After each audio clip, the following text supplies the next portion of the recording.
100 দিনে পা রাখল তারেক রহমানের নেতৃত্বে বিএনপি সরকার। সরকারের প্রতি জন আস্থার পারদ কতটুকু উঠল?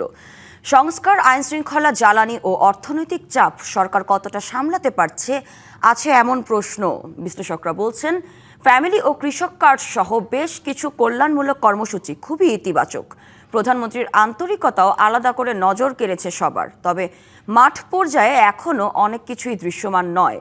বিশ্লেষকদের আশঙ্কা, রাজনৈতিক দূরদর্শিতার ঘাটতি আর পুরনো কৌশল নিলে সরকারকে বড় পরীক্ষার সামনে দাঁড়াতে হবে।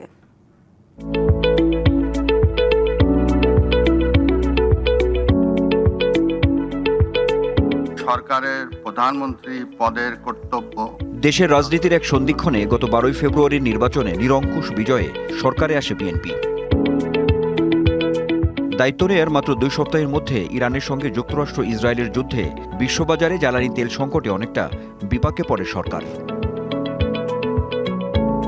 সরকারকে বিব্রতকর অবস্থায় পড়তে হয় অন্তর্বর্তী সরকারের টিকাদান কর্মসূচির গাফিলতিতে দেশ জুড়ে হামের প্রাদুর্ভাবে, যাতে 500-র বেশি শিশুর মৃত্যু হয়। সরকারের 100 দিনের পথ চলায় দায়িত্ব গ্রহণের প্রথম মাসেই ফ্যামিলি কার্ড চালু করা হয়। শুরু হয় ইমাম, মুয়াজ্জিন ও অন্যান্য ধর্মীয় প্রধানদের সম্মানী ভাতা কার্যক্রম। ফ্যামিলি কার্ড আমরা সমগ্র বাংলাদেশে পর্যায়ক্রমিকভাবে ইন্ট্রোডিউস শুরু করলাম আজকে আমরা। কৃষক কার্ডের পাশাপাশি 10,000 টাকা পর্যন্ত কৃষি ঋণ সুদসহ মওকুফও সরকারের আরেক গুরুত্বপূর্ণ কর্মসূচি। দেশজুড়ে খাল খনন কর্মসূচিও ছিল সরকারের যুগান্তকারী উদ্যোগ। এছাড়া দক্ষিণ পশ্চিমাঞ্চলে কৃষি, পানি ও পরিবেশ সুরক্ষায় একনেকে পদ্মা ব্যারেজ প্রকল্প অনুমোদনের পর এটিকে মাস্টার মাইন্ড প্রকল্প হিসেবে অভিহিত করে সরকার। মাননীয় প্রধানমন্ত্রী সচিবালয়ে অনেকটুকু সময় কাটাচ্ছেন। অধিকাংশ কর্মপরিকল্পনা সেগুলো বাস্তবায়নের জন্য নিজে দৃঢ়ভাবে প্রচণ্ড একাগ্রতার সাথে ইনভলভ হচ্ছেন। প্রায় প্রতিটি ফ্ল্যাগশিপ প্রোগ্রাম বাস্তবায়নের জন্য আন্তঃমন্ত্রণালয় কমিটি গঠন করা হচ্ছে। সরকারের 100 দিনে মন্ত্রিসভার বৈঠক হয়েছে 10টি। এতে গুরুত্বপূর্ণ সিদ্ধান্ত গৃহীত হয়েছে 60টি, সিদ্ধান্ত বাস্তবায়িত হয়েছে 37টি। গত প্রায় 100 দিনে গণতান্ত্রিক সরকারের যে পথযাত্রা, সেখানে দেখেছি কিভাবে পুলিশ এবং আইন শৃঙ্খলা বাহিনীকে জবাবদিহিতার আওতায় হচ্ছে, কিভাবে স্বচ্ছতা নিশ্চিত করা হচ্ছে। নগদ নিয়ে এলো হার না মানা হার অফার। সর্বনিম্ন 10,000 টাকা রেমিটেন্স নগদে পাঠালে থাকছে স্বর্ণের হার জেতার সুযোগ এবং একটি সেবাধর্মী যে সংস্কৃতি, সেটা চালু করা হচ্ছে। সংস্কার প্রতিশ্রুতির বাস্তবায়ন ইস্যু সহ গুরুত্বপূর্ণ বেশ কিছু অধ্যাদেশ বাতিল সহ ভিন্ন ইস্যু নিয়ে বিরোধী দলের ওয়াকআউট ও নানা যুক্তিতর্কে নতুন সরকারের প্রথম সংসদ অধিবেশন ছিল প্রাণবন্ত।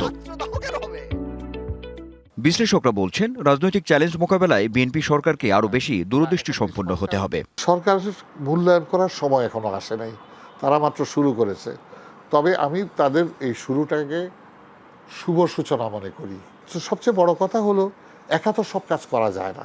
তার আশেপাশে যারা আছে, তার মন্ত্রিসভা, তারা সবাই সমভাবে এই ত্যাগ স্বীকারে প্রস্তুত আছেন কিনা, এটা কিন্তু আমার প্রশ্ন।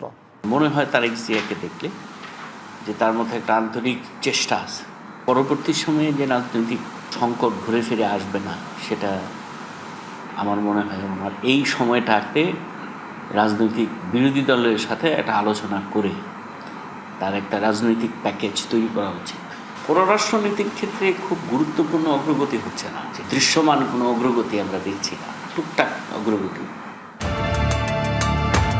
অন্তর্বর্তী সরকারের আমলের নাজুক আইনশৃঙ্খলা পরিস্থিতিকে স্বাভাবিক করা সহ পুলিশের মনোবল বৃদ্ধি, চাঁদাবাজি ও মব কালচার বন্ধে সরকার যখন অনেক বেশি সচেষ্ট, তখনই মিরপুরের পল্লবীতে শিশু রামিসা ধর্ষণ হত্যাকাণ্ডে আইনশৃঙ্খলা পরিস্থিতি নিয়ে ওঠে প্রশ্ন। ছোট্ট শিশু ধর্ষণের পরে তাকে কয়েক টুকরো করে হত্যা করা হলো। তার বাবা যে কথাটা বলেছে, তিনি বলেছেন যে আমি বিচার চাই না, কারণ এই রাষ্ট্র বিচার করতে পারবে না। রাষ্ট্রের প্রতিষ্ঠানগুলোর যে ঘাটতিগুলো আছে, এগুলো পূরণ করার জন্য বর্তমান সরকার তাদের যে সদিচ্ছা আছে, সেই সদিচ্ছাগুলোকে বিভিন্ন ধরনের কর্মসূচি অথবা ব্যবস্থা গ্রহণ করে সেটি যথাযথভাবে তারা বাস্তবায়ন করবেন। একদিকে টানা 3 বছরে উচ্চ মূল্যস্ফীতি, অন্যদিকে অর্থমন্ত্রীর তথ্য, দারিদ্র্যের হার 20 ভাগ থেকে 30 ভাগে ওঠা এবং সর্বনিম্ন পর্যায়ের অর্থনীতি নিয়ে তার উদ্বেগই প্রমাণ করে অর্থনীতি কতটা চাপে। পার্টির আভ্যন্তরে যে চাপ আছে, তাদের ব্যবসায়ী গোষ্ঠীকে তুষ্ট করা, সেই চাপকে পাশ কাটিয়ে দেশের প্রয়োজনে, অর্থনীতির প্রয়োজনে যে সমস্তগুলো দরকার, সেগুলোকে অ্যাট এনি কস্ট প্রোটেক্ট করা, প্রমোট করা, বাস্তবায়ন করা। এটা ভুলে গেলে চলবে না। $1 ট্রিলিয়ন ইকোনমির প্রথম বছরের ফাউন্ডেশন কিন্তু এখনই। মাত্র 100 দিনে সরকারের সফলতা ব্যর্থতা নিরূপণ সম্ভব না হলেও সার্বিক দিক থেকে সাম্প্রতিক ঘটনাপ্রবাহ থেকে বাস্তবতার নিরিখে সরকার শিক্ষা নিতে পারে বলেই মনে করে নাগরিক সমাজ। সরকারের প্রথম 100 দিনকে মধুচন্দ্রিমার সময় ধরা হয়। সেই হিসেবে নতুন সরকারের মধুচন্দ্রিমার সময় শেষ হয়েছে। বিশ্লেষকরা বলছেন, নানা কল্যাণমুখী কার্যক্রম এবং প্রধানমন্ত্রী তারেক রহমানের সাদামাটা চালচলন নিঃসন্দেহে মানুষের নজর কেড়েছে, কিন্তু তার প্রতিফলন এখনও পুরোপুরি প্রশাসন ও মাঠ পর্যায়ে দৃশ্যমান নয়। তাই তো তাদের পরামর্শ, আগামীতে সরকারকে জনআস্থা বিবেচনায় নিয়ে যে কোনো সংকটময় সমাধানে জনগণের কাছে যেতে হবে এবং সেই সঙ্গে নিতে হবে কার্যকর পদক্ষেপ। Anwar Hossain, DBC news, Dhaka.